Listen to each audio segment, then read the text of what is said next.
Hello दोस्तों, मैं अमन रब्बानी, आपका छोटा भाई।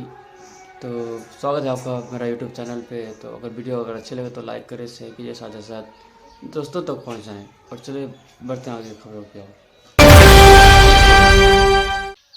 दोस्तों, किशनगंज पर दिगलबंग प्रखंड का एक मामला, भयानक मामला सामने आया है। बताते चलूं कि एक ही परिवार के 3 छोटे नन्हे मुन्ने बच्चे की नदी में डूबने से मौत हो गई।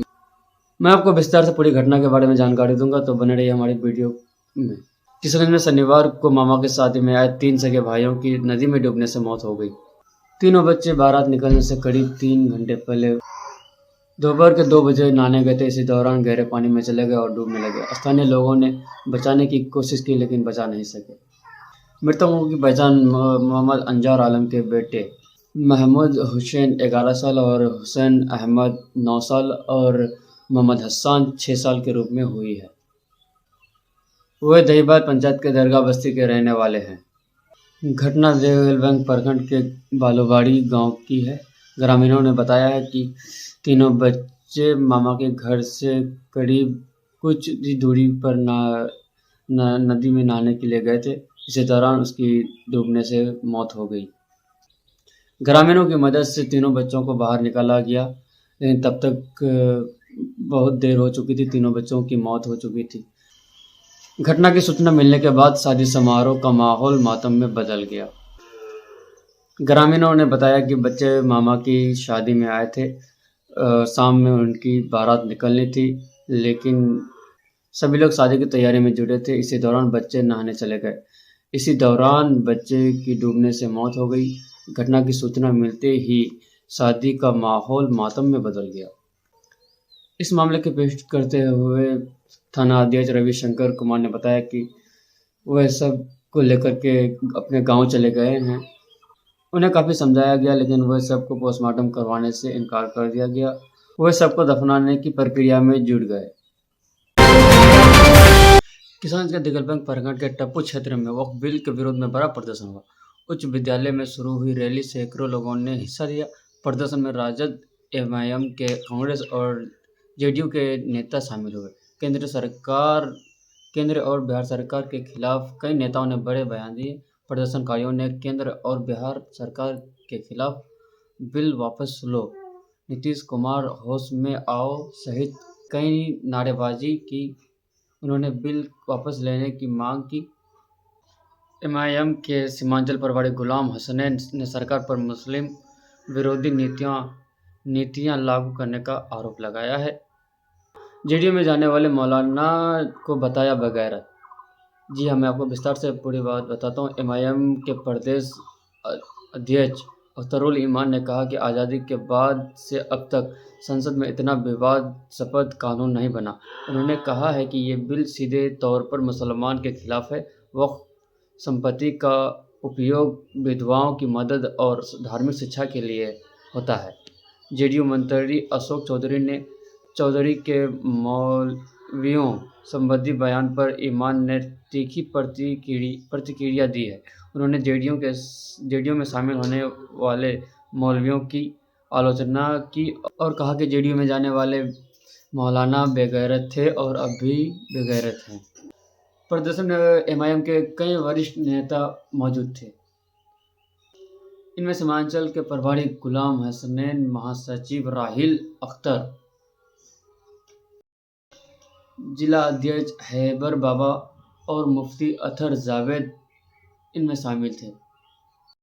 इसके अलावा जिला परिषद प्रतिनिधि फैयाज आलम और मुखिया जैद राजद विधायक प्रतिनिधि अंजार नईमी शामिल थे। किशनगंज में तलाकशुदा महिला ने बलात्कार का आरोप लगाया है। कल शनिवार पारकटा थाना में अपनी शिकायत दर्ज कराई है। पीड़िता 2 बच्चों की मां है। तलाक के बाद छोटी सी दुकान चलाकर अपने बच्चों का भरण पोषण कर रही थी। पीड़िता जब सामान लेने के लिए बाजार गई। पीड़िता 2 साल पहले छतरगांव बाजार सामान खरीदने गई। आरोपी से 2 साल पहले उनकी मुलाकात हुई। आरोपी लगातार पीड़िता को फ़ोन करके परेशान किया करता था। विरोध करने पर वो शादी का वादा भी करते थे और आरोपी अपने कलाई का नस काटने का भी नाटक किया करता था। प्रीता उसके झांसे में आ गई। आरोपी पहले से शादीशुदा है, 2 बच्चे की बाप भी है। आरोपी ने प्रीता और उनके बच्चों को किराए के मकान पर रखा। वो वहाँ आता-जाता रहता था। रेप के दौरान पीड़िता गर्भवती हो गई। बदमाश ने 2 महीने पहले गर्भपात कराया था। पीड़िता ने जब उनसे शादी करने के लिए कहा, तो आरोपी टाल-मटोल करने लगा। आरोपी धोखे से आवर्षण करा दिया और शादी से भी इनकार कर दिया।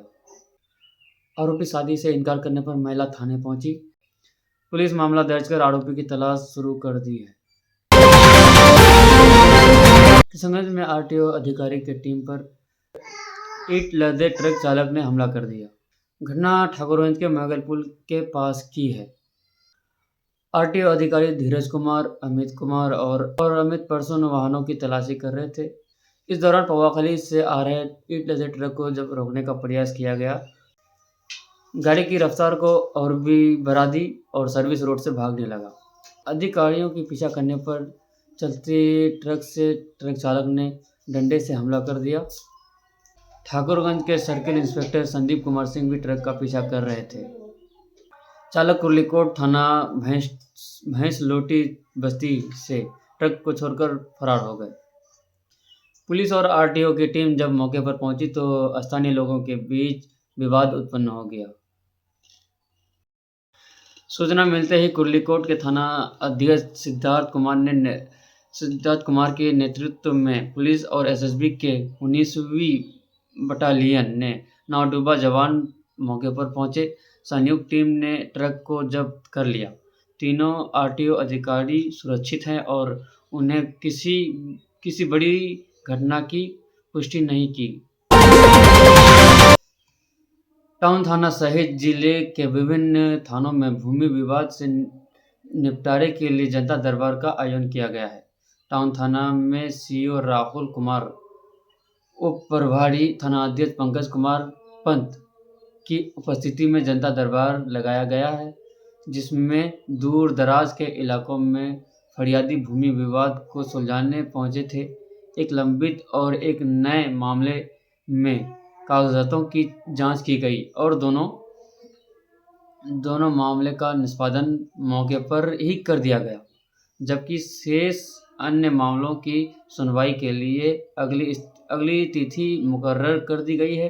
बताते चलें कि डीएम विशाल राज और एसपी सागर कुमार के निर्देश पर भूमि विवाद के निपटारे के लिए प्रत्येक शनिवार को सभी थानों में जनता दरबार लगाया जाता है।